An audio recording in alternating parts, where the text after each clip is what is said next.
സുവിശേഷത്തിൽ പറഞ്ഞിരിക്കുന്ന അതേ ശതാധിപൻ, കഫർന്നഹൂമിൽ തൻ്റെ ദാസന്റെ സൗഖ്യത്തിന് വന്ന ശതാധിപൻ, ആ ശതാധിപൻ തന്നെ യേശുക്രിസ്തുവിൻ്റെ ക്രൂശിൻ്റെ അരികിൽ നിൽക്കുന്നു.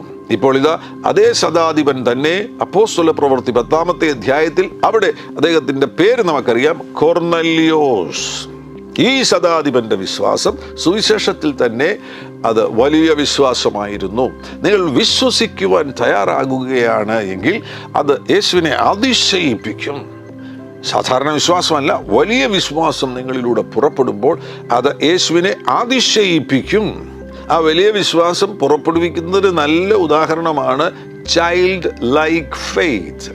കുട്ടികൾക്കുള്ള വിശ്വാസം, കുഞ്ഞുങ്ങൾക്കുള്ള വിശ്വാസം, അതേപോലെയുള്ള വിശ്വാസം. അവർ സ്വന്തം പിതാവിൽ ആശ്രയിക്കുന്നത്, പിതാവിൽ വിശ്വസിക്കുന്നത് ശ്രദ്ധിച്ചു കഴിഞ്ഞാൽ അതേപോലെ ആ ചൈൽഡ് ലൈക്ക് ഫെയ്ത്ത്, അതേപോലെയുള്ള വിശ്വാസത്തെ വേണമെങ്കിൽ ഗ്രേറ്റ് ഫെയ്ത്ത് എന്ന് പറയുവാൻ കഴിയും.